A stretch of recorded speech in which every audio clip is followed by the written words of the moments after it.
Salut le Frodo, j'espère que vous allez bien. Moi ça va super bien par la grâce de Dieu. J'espère que vous aussi ça va. Comme promis sur les 64 choses à connaître sur la spiritualité, aujourd'hui premièrement nous apportons les préliminaires ou les introductions. Sans plus tarder, je vais vous montrer comment est-ce qu'on va procéder. Je vais commencer à publier chaque vidéo, le matin une vidéo et le soir une vidéo, jusqu'à la fin du mois de mars, voire même au-delà du mois de mars, parce que ces 64 lois, ça ira jusqu'au-delà du mois de mars.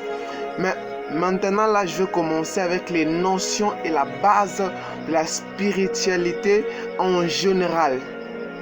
La notion, c'est quoi? Je vais d'abord commencer par le premier point dans les notions. C'est la ressemblance entre le monde physique et le monde spirituel. Comment est-ce que ces deux mondes peuvent se ressembler?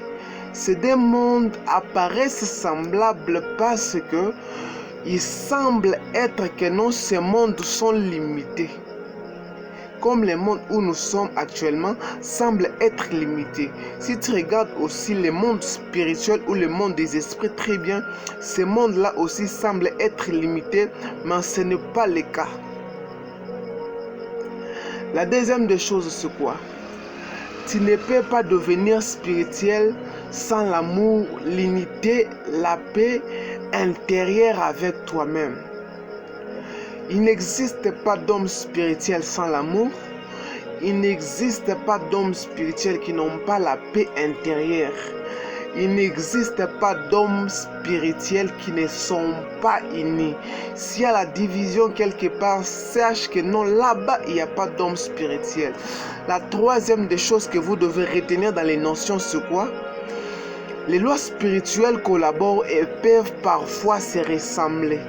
Si tu connais une loi spirituelle et tu ignores l'autre, cela va te mettre des embûches devant toi. Donc, tu ne vas pas passer tout droit dans la spiritualité parce que les lois se ressemblent et collaborent entre eux. La quatrième des choses que tu dois savoir, c'est quoi? Un homme spirituel est tout d'abord un homme curieux. Donc, c'est la curiosité de l'homme spirituel qui fait de lui l'homme spirituel. Permettez la tautologie. C'est la curiosité de l'homme qui fait de lui l'homme spirituel. Alors, toute spiritualité commence dans la curiosité. La cinquième des choses que nous allons encore connaître, c'est un homme qui cherche à devenir spirituel, l'est déjà. Une personne qui veut atteindre une stature spirituelle a déjà atteint cette stature spirituelle juste par sa curiosité et par son vouloir le faire.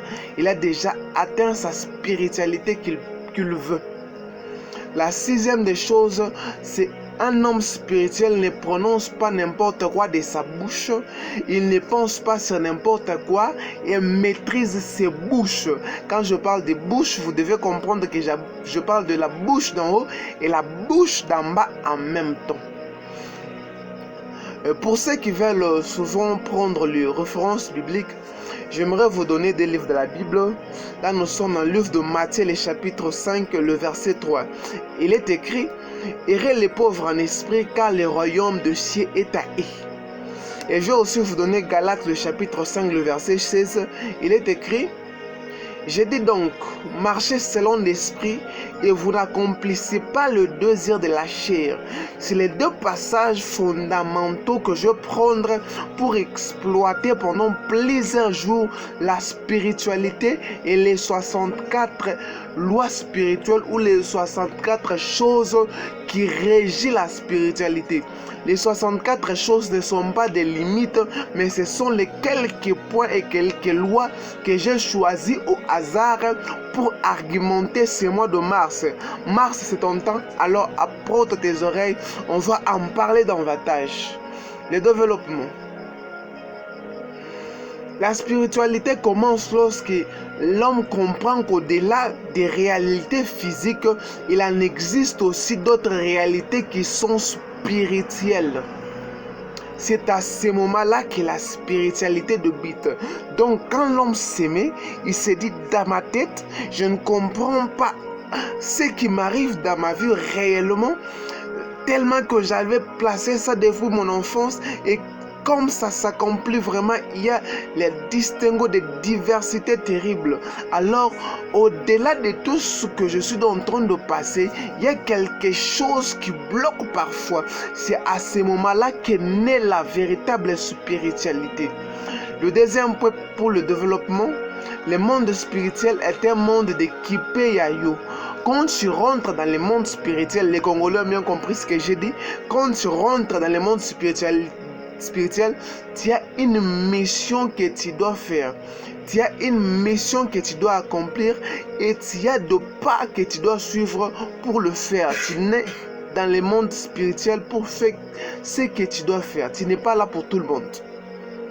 La troisième des choses, le monde spirituel est plus peuplé que ce monde et plus vaste que ce monde. Ça, je crois que même si je n'argumente pas, ça peut passer. Parfois, les dettes se remboursent par de peine. Dans le monde spirituel, si tu as une dette, si tu n'as pas les moyens de payer cette dette, tu dois parfois peiner ça. Tu dois parfois peiner ou bien donner de peine, payer des amendes pour être libre. La dette, c'est pas comme ici dans le monde normal. Je vais dire, je te laisse la dette, alors on peut continuer à vivre. C'est pas cela dans le monde spirituel. Dans le monde spirituel, c'est autre chose. Toute dette doit être payée et toute dette doit être remboursée. Je crois que je me fais entendre.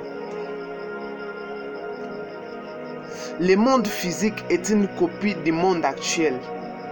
Donc, ce que j'aimerais dire par là, c'est quoi?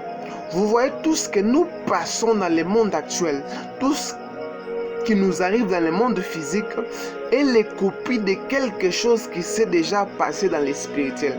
Cela veut dire aussi que il y a des histoires qui se font dans le monde spirituel et après ils se font dans le monde physique. Et il y a aussi des histoires qui se font dans le monde spirituel et qui ne s'accompliront pas textuellement dans le monde physique. Et il y a aussi des histoires qui se passent dans le monde physique et qui n'ont pas été programmées dans le monde spirituel. C'est là où il y a disjonction et tout risque de péter et la personne commence à voir que non, tout devient flou pour elle. Alors, l'autre point, il n'y a pas de spiritualité sans l'amour. Oui, il n'y a pas de spiritualité sans l'amour. Pourquoi? Parce que spirituellement parlant, l'amour semble être une haine pour son prochain. Pourquoi? Parce que l'amour dans le monde spirituel est conditionné par des clauses de principes et des règles à respecter. Ce n'est pas tout ce que j'ai cité qui régit l'amour dans le monde spirituel, mais c'est un peu ça. Quand on parle de l'amour dans le monde spirituel, c'est la force de cohésion universelle. Donc, tout dans le monde spirituel se colle par l'amour. Je vais encore parler d'une autre chose. L'amour et la maîtrise. L'amour est la maîtrise des lois spirituelles. Et la maîtresse des lois spirituelles. L'amour est la maîtresse des lois spirituelles. Pourquoi? Parce que c'est par l'amour que toutes les lois spirituelles marchent. Que toutes les lois spirituelles sont en communion. Je crois que je me fais entendre. Je reviendrai sur ça peut-être avec un live YouTube. Mais ici, donnez-moi le temps de donner juste les grandes lignes. Et après, je vais vous laisser. L'amour est la centrale des lois spirituelles. Pourquoi? Parce que toutes les autres lois spirituelles se focalisent sur l'amour pour prendre leurs racines. Bon, en d'autres termes, je dirais, l'amour est la racine de toutes les lois spirituelles. Alors, toutes les lois spirituelles sont comme de branches. Alors, l'amour, c'est la racine principale qui donne la vie à toutes les branches. L'amour unit tout dans le monde spirituel. L'amour transforme l'homme dans le monde spirituel. L'amour consiste à aimer l'autre au-delà de l'humain. Pourquoi je dis ça? C'est parce que, humainement parlant, on ne peut pas aimer l'homme avec ses défauts. Mais dans le monde spirituel, tu dois aimer l'homme au-delà de l'humain. Au-delà de tout ce qu'il peut faire pour toi, au-delà de tout ce qu'il peut t'apporter, au-delà de tout ce qui peut te faire du mal. Tu dois l'aimer comme ça. En guise de conclusion, qu'est-ce que je peux dire pour cette petite vidéo qui m'a pris plus de 10 minutes? C'est Dieu qui veille sur les lois spirituelles pour rendre justice. Dans le monde spirituel, toutes les lois qui sont contrôlées par un maître suprême qui s'appelle le Dieu Tout-Puissant. Il est le meneur, il est même le roi des esprits. Il est le maître suprême des esprits. Alors il est au-dessus de tout. Alors il peut tout contrôler. Comme je dis dans le minute avant, les lois spirituelles sont régies par l'amour. Alors si les lois spirituelles sont réellement régies par l'amour, Dieu est amour pour régir toutes ces lois spirituelles. Comprenez quand même rapidement. Ne me perdez pas beaucoup de temps sur ça, mais je crois que j'en parle rapidement. Je reviendrai. La spiritualité, la hiérarchie spirituelle est à respecter. D'autant que dans notre monde physique, nous respectons la spiritualité. Même dans le monde spirituel aussi, il est de même. Il faut respecter le plus grand, le plus âgé, les gens qui étaient là avant, les anciens, pour progresser. Je crois que je me fais entendre. Si tu veux mieux évoluer dans le monde spirituel, regarde ceux qui t'ont précédé, regarde ce qu'ont fait les gens qui sont venus avec toi, regarde tes aînés, ceux qui sont devenus, alors suis leur pas. Sinon, tu vas te perdre au Le dernier message que je veux annoncer est celle-ci. Abonnez-vous sur mon YouTube, abonnez-vous sur mon TikTok, abonnez-vous sur mon Facebook, abonnez-vous sur mon Instagram, abonnez-vous sur mon Twitter pour plus de vidéos et soyez toujours avec moi pour partager mes vidéos. Merci beaucoup, je vous aime.